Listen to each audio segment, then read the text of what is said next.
Good morning students. Today we are going to study about unit number 7, that is properties of bulk matter. We've already started this chapter, this unit, and today we are going to discuss stress strain relationship in a wire. It is one of the most important topics. It can be asked in 3 marks as well as in 5 marks in examination. Okay, तो stress और strain relationship in a wire क्या होता है? For this we will explain this first of all with experimentation. ठीक है, अब सबसे पहले हम इसमें क्या करेंगे. Now let us take an example. सबसे पहले हम इसमें एक वायर लेते हैं, उसको रिजिड सपोर्ट के साथ सस्पेंड कर देते हैं. Let us this is a rigid support. ठीक है, इस रिजिड सपोर्ट के साथ हमने सस्पेंड कर दिए एक wire of uniform area of cross section vertically from a rigid support. Vertically इससे हमने एक वायर ले लिए जिसका हमने क्रॉस सेक्शनल जो यूनिफॉर्म एरिया की ले ली है. ठीक है, इसको हमने रिजिड सपोर्ट से सस्पेंड किया हुआ है और इसको जो इसका दूसरा एंड है इसके साथ हमने एक हैंगर जो है वो लगा दिया है. ठीक है, तो एक हैंगर जो है हमने इसके साथ अटैच कर दिया इसके एंड के साथ. इस हैंगर पे हम वेट जो है वो प्लेस कर सकते हैं. ठीक है, इस हैंगर पे हम क्या प्लेस कर सकते हैं, नोन वेट्स. तो we can place here known weights. इधर हम वेट प्लेस कर सकते हैं. ओके, और दूसरी तरफ इसमें हमने अटैच कर दिया है बर्नियर स्केल. इस तरफ we have attach vernier scale that is represented by V. तो यहाँ पर हमने ये बर्नियर स्केल अटैच कर दिया है.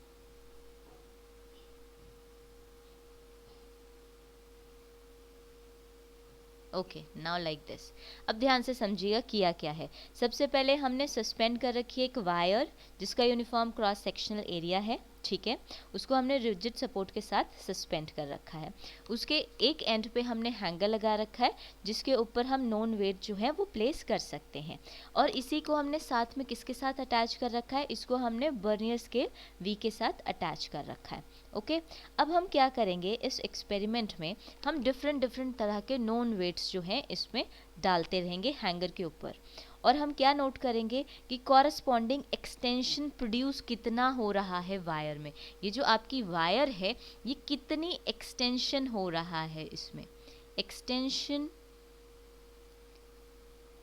Produced in the wire. अब इस चीज़ को ध्यान से समझिएगा. कहने का मतलब ये है कि अगर हमने वायर किसी रिजिड सपोर्ट के साथ बांध रखी है और यहाँ पर हमने एक हैंगर जो है इसके एंड पे लगा रखा है, तो यहाँ पर हम कुछ ना कुछ वेट जो है वो डालते रहेंगे. जब हम इस पे वेट डालेंगे तो ऑब्वियस सी बात है इस जो वायर है इसमें कुछ ना कुछ खिंचाव आएगा, ये कुछ ना कुछ एक्सटेंशन आएगा, इसकी लेंथ जो होगी वो कुछ ना कुछ क्या होगी, इंक्रीज होगी. तो यही जो है हमने क्या करना है, नोट करना है. ठीक है, तो हम यहाँ पर क्या करेंगे, डिफरेंट वेट्स डालते जाएंगे हैंगर के ऊपर और हम नोट करते जाएंगे कॉरस्पॉन्डिंग एक्सटेंशन कि कितनी कॉरस्पॉन्डिंग एक्सटेंशन निकलती है हर केस के विद रिस्पेक्ट टू. ओके, और कितनी एक्सटेंशन निकलती है उसके हिसाब से फिर हम यहाँ पर स्ट्रेस और स्ट्रेन का ऑब्जर्वेशन ग्राफ बनाएंगे कि कितना कितना वेट डालने पर कैसा स्ट्रेस और स्ट्रेन में जो है वो ग्राफ बनता है. ओके, तो इतनी बात आप समझ ही गए होंगे. Now let us start with कि ग्राफ आपका कैसा बनेगा. Now we will help this कि स्ट्रेस एंड स्ट्रेन रिलेशनशिप आपकी किस तरह से आती है वायर में. देखिए, अभी आपको बताया मैंने कि हमने क्या किया है, एक रिजिड सपोर्ट ली है. रिजिड सपोर्ट में हमने वायर लगा रखे, लोअर एंड पे हमने हैंगर लगा रखा है जिस पे हम वेट जो है वो नॉन वेट्स डालते जा रहे हैं और कॉरस्पॉन्डिंगली रीडिंग हम नोट करते जा रहे हैं. ओके, तो ये हमने नोटिस किया अब तक. तो कॉरस्पॉन्डिंगली रीडिंग हम देखते जा रहे हैं. तो अब हम क्या करेंगे, अब हर पॉइंट में हम ये देखेंगे कि किस तरह से हम वेट डालते हैं तो आपका स्ट्रेस और स्ट्रेन में ग्राफ किस तरह से बनता है. ठीक है, अगर हम सबसे पहले बात करें आपके पोर्शन ओ ए के लिए, तो देखिए सबसे पहले जो ग्राफ आपका बनता है वो एक स्ट्रेट लाइन ग्राफ बनता है. ओ से लेके ए तक कैसा ग्राफ बनता है, ये आपका बनता है स्ट्रेट लाइन ग्राफ. सबसे पहले यहाँ पर जो O से लेके A के बीच में आपका रिलेशन होता है it is a straight line graph. तो यहाँ पर जो आपका ये ग्राफ बनेगा स्टार्टिंग में आपको स्ट्रेट लाइन ग्राफ मिलता है. अब देखिए, अगर स्ट्रेस और स्ट्रेन के बीच में आपको स्ट्रेट लाइन ग्राफ मिलता है तो इसका मतलब क्या हुआ, इसका सिंपल सा यही मतलब हुआ कि स्ट्रेस क्या है, stress is directly proportional to strain. ठीक है, तो स्ट्रेस और स्ट्रेन में क्या है, डायरेक्ट का रिलेशन है। इसका मतलब है जितना आपका स्ट्रेन बढ़ रहा है उसके कॉरस्पॉन्डिंग उतना ही आपका स्ट्रेस बढ़ रहा है। ठीक है, तो दोनों आपके एक दूसरे के प्रोपोर्शनल है। और इस पॉइंट पे यहाँ पर ओ से लेके ए तक आपका हुक लॉ जो है वो फुली ओबे करता है। तो यहाँ पर आपका क्या ओबे करता है, यहाँ पर आपका हुक्स लॉ जो है वो फुली ओबे करता है इस रीजन ओ से लेके ए रीजन तक। ओके, और यहाँ पर जो पॉइंट ए है, इस पॉइंट को हम कहते हैं प्रोपोर्शनल लिमिट। ओके, इसको आपने याद रखना है, this point is known as proportional limit. Okay, अब हम आगे चलते हैं कि पॉइंट ए के बाद क्या होता है। अगर हम बात करते हैं पॉइंट बियॉन्ड पॉइंट ए, तो अब अगर आप देखेंगे तो थोड़ा वेरिएशन शुरू हो गया है। अब देखिए ये कर्व कुछ इस तरह का बन रहा है, अब ये स्ट्रेट लाइन तो नहीं बन रहा है, तो यानी स्ट्रेस और स्ट्रेन में जो है कुछ ना कुछ वेरिएशन आता है और वो स्ट्रेट लाइन नहीं होता है। तो अगर हम ए से बी तक बात करें, ठीक है, तो ए और बी के बीच में क्या होता है आपका, ए और बी में आपका स्ट्रेट लाइन नहीं बनता, it is not a straight line. ठीक है, तो एक पॉइंट तो ये आ गया कि स्ट्रेस और स्ट्रेन के बीच में स्ट्रेट लाइन ग्राफ नहीं बन रहा है आपका। ठीक है, दूसरी बात क्या आ गई, अगर यहाँ पर जो वायर है, अब वायर में हम यही बता रहे हैं कि वायर में हम क्या कर रहे हैं, लोड जो है वो डालते जा रहे हैं। अब अगर हम इस लोड को अनलोड कर दें तो क्या होगा, तो हम ये नोटिस करते हैं कि जो ग्राफ है स्ट्रेस और स्ट्रेन के बीच में वो एक रिवर्सिबल पाथ फॉलो कर जाता है, यानी वो वापस रिवर्स हो जाता है। यानी वो वापस कौन सा पाथ फॉलो कर देता है, बी ए ओ। अगर हम इसमें से जितना भी हमने लोड लगा रखा है वायर में, वो सारा का सारा लोड जो है वो रिमूव कर देते हैं, तो वापस ये कौन सा ट्रेस पाथ फॉलो कर देता है, ये वापस बी ए ओ जो है वो पाथ फॉलो कर जाता है। ठीक है, यहाँ पर जो बी है वो हमारा क्या है, इसीलिए बी हमारा क्या कहलाता है, it is known as elastic limit. तो बी हमारा कहलाता है पॉइंट इलास्टिक लिमिट। ठीक है, और अगर हम बात करते हैं जो आपका पोर्शन जो है ग्राफ का बिटवीन ओ और बी, उसको हम इलास्टिक लिमिट कहते हैं। ठीक है, इलास्टिक रीजन कहते हैं। ठीक है, जो आपका पोर्शन आता है ग्राफ बिटवीन ओ और बी के बीच में, सारा का सारा पोर्शन जो है जो आपका आ रहा है, इसको हम क्या कहते हैं, आपका इलास्टिक रीजन कहते हैं। ठीक है, तो ये तो बात रही आपकी पॉइंट बी तक की। ठीक, अब बात करते हैं beyond point B. Beyond point B क्या होगा, अगर आप ध्यान से देखते हैं तो ग्राफ को हमने बियॉन्ड बी के बाद बी और सी से रिप्रेजेंट कर रखा है। ठीक है, अब अगर यहाँ देखें आप, तो देखिए स्ट्रेन तो आपका बढ़ रहा है पर स्ट्रेस में तो इंक्रीज ही नहीं हो रहा है। ठीक है ना, बहुत कम, देखिए यहाँ पे ध्यान से, ठीक है ना, तो स्ट्रेन में तो इंक्रीज हो रहा है as compare to, but stress में इंक्रीज बहुत कम हो रहा है। तो हम यहाँ पर क्या कहते हैं कि जो बियॉन्ड पॉइंट बी है आपका, वहाँ पर जो स्ट्रेन है वो इंक्रीज करता है much more rapidly with stress, much more rapidly with stress. Okay, तो BC में हम ये कह सकते हैं कि हमारा क्या आया है कि strain increases much more rapidly, strain increases much more rapidly with stress।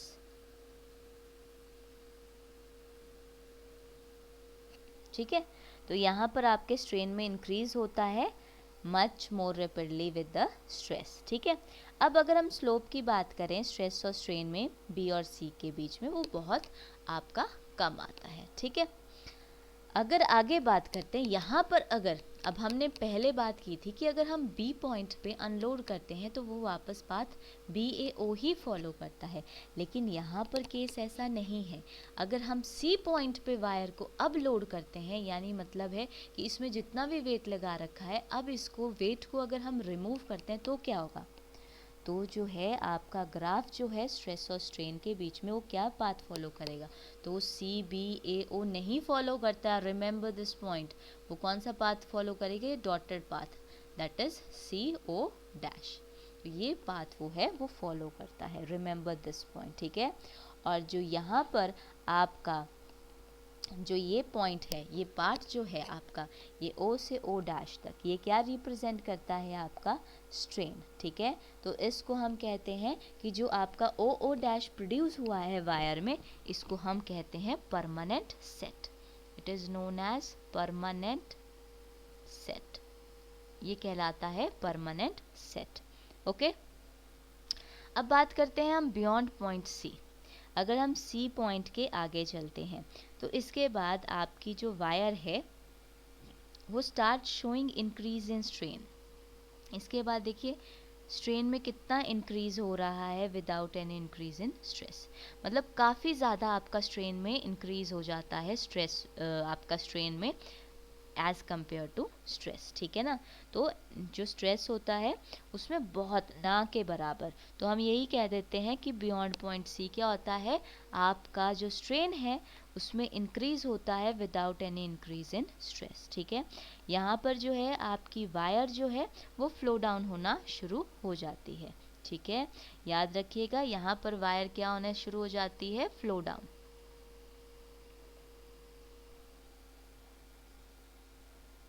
Okay, flow down होना स्टार्ट हो जाती है। और जो पॉइंट है आपका C, जहाँ पर वायर जो ईल्ड है जो वायर अपना ईल्ड देती है, इस पॉइंट पे हम इस पॉइंट को कहलाते हैं, ये पॉइंट आपका कहलाता है ईल्ड पॉइंट। इस पॉइंट को स्पेशली हम क्या कहते हैं? Yield point. ओके, तो यहाँ पर ये पॉइंट आपका क्या कहलाता है? ईल्ड पॉइंट, ठीक है।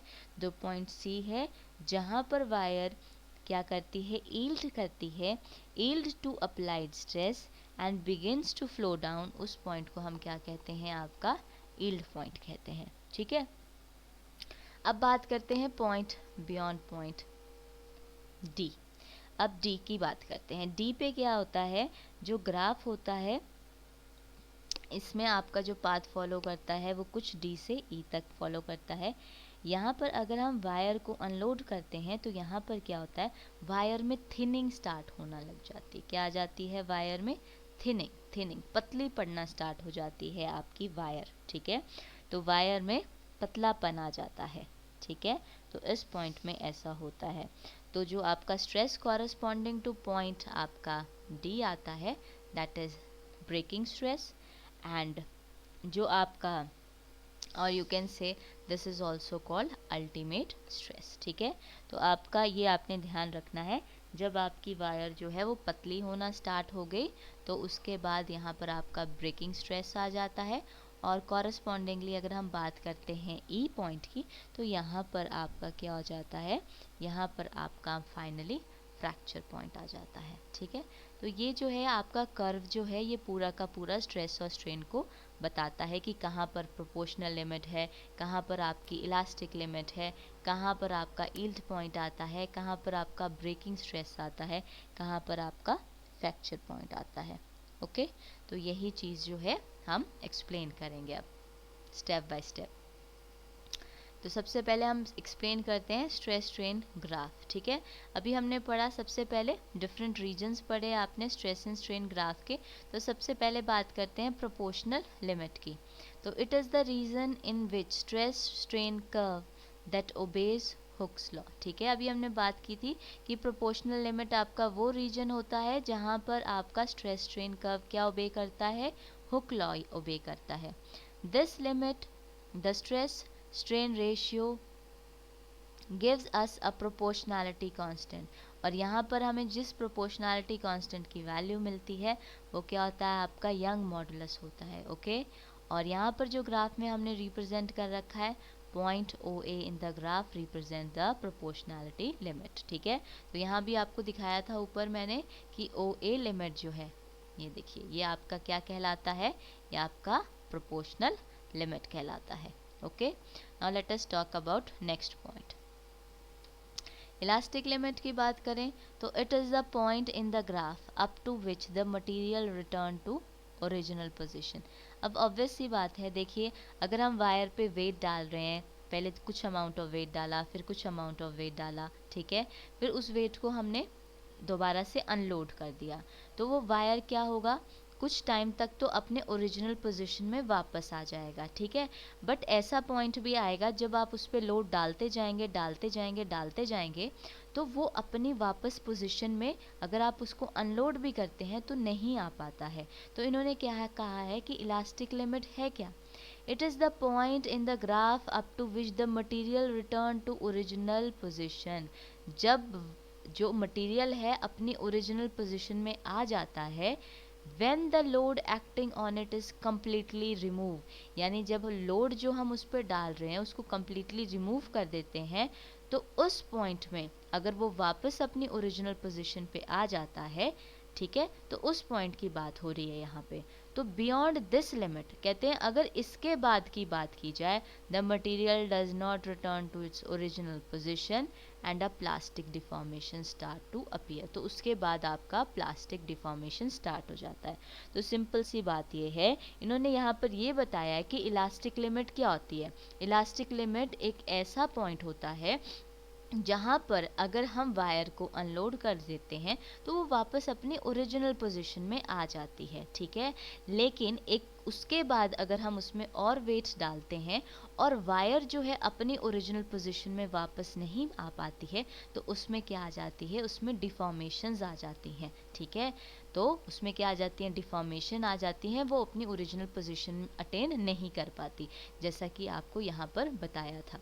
यहाँ पर इलास्टिक लिमिट क्या है आपकी, this is the elastic limit. यहाँ तक है आपकी वायर की इलास्टिक लिमिट, ठीक है ना। तो हमने उस पर वायर पे वेट डाला डाला, तो इस पॉइंट तक बी तक ये आपका इलास्टिक लिमिट का पॉइंट है कि अगर इस पॉइंट के बाद हमने वो पूरा का पूरा लोड जो है वो रिमूव कर दिया, हटा दिया, तो वापस वायर अपना ओरिजिनल पाथ जो है वो फॉलो कर लेती है। लेकिन इसके बाद जब हम उस वेट में और वेट डाल दें और वो पॉइंट बी के बाद आगे एक्सटेंड हो जाता है, तो उस वायर में एक्सटेंशन आना शुरू हो जाती है, ठीक है। उस वायर में क्या आना शुरू हो जाती है, एक्सटेंशन। एक्सटेंशन का मतलब क्या है कि अगर वायर की लेंथ पहले एल थी तो उसमें क्या आ जाता है, इंक्रीज होना स्टार्ट हो जाता है, यानी उसमें कुछ ना कुछ इंक्रीमेंट हो गया, that is delta L. Okay, now let us move to the next point. Next point is yield point. अब देखिए yield point क्या है आपका, the yield point is defined as the point at which the material start to deform plastically, ठीक है, जहाँ पर आपका मटेरियल प्लास्टिकली डिफॉर्म होना स्टार्ट हो जाता है। After the yield point is passed, permanent plastic deformation occur. There are two yield point, one is upper yield point and other is lower yield point, okay। तो यहाँ पर mainly आपको ये बताया गया है कि देखिए ऐसा yield point एक ऐसा पॉइंट होता है जिस पॉइंट पे आपका मटेरियल जो है वो क्या होना शुरू हो जाता है, डिफॉर्म होना शुरू हो जाता है प्लास्टिकली, और उसके बाद जो है वो परमानेंट डिफॉर्मेशन में आ जाता है, प्लास्टिक डिफॉर्मेशन में। और इसमें भी स्पेसिफिकली आपके दो यील्ड पॉइंट है, one is upper yield point and another is lower yield point. वैसे स्पेसिफिकली हम इसी पॉइंट को यील्ड पॉइंट कंसिडर करते हैं, which is the lower yield point, ठीक है। इसे स्पेसिफिकली हमें लिमिट ही कहते हैं, इलास्टिक लिमिट। ओके, अब बात करते हैं नेक्स्ट की। Next point is ultimate stress point. Ultimate stress point क्या होता है, it is the point that represent maximum stress that a material can endure before failure, beyond this point failure occur, ठीक है ना। तो अल्टीमेट स्ट्रेस पॉइंट वही होता है जो आपका क्या रिप्रेजेंट करता है, मैक्सिमम स्ट्रेन रिप्रेजेंट करता है, और वहाँ पर मटेरियल जो है वो एंड्योर कर जाता है बिफोर फेलियर, ठीक है। और इस पॉइंट के बाद तो वहाँ पर फेलियर अकर हो जाता है, जो कि आपका लास्ट पॉइंट है, दैट इज फ्रैक्चर और the breaking point. It is the point in the stress strain curve at which the failure of the material take place. अब यहाँ पर तो मटेरियल आपका फेल ही हो जाता है, फ्रैक्चर आ जाता है उसमें, तो यहाँ पर फिर आपका फेलियर आ गया। तो ये है आपका सारा का सारा stress strain relationship in a graph में। It is one of the most important topic of the chapter, आपको पता होना चाहिए। देखिए ग्राफ आपको बहुत अच्छे से ड्रॉ करना आना चाहिए, इसके पार्ट्स एक्सप्लेन करने आने चाहिए, मेन कंपोनेंट्स एक्सप्लेन करने आने चाहिए। तो ये एग्ज़ाम में पूछा जाता है, 3 मार्क्स में भी पूछा जा सकता है, 5 मार्क्स में पूछा जा सकता है. So it is one of the most important questions. Okay, so that is all about for today. If you are having any doubt anywhere, leave the comment below and do like and subscribe our channel. Thank you so much.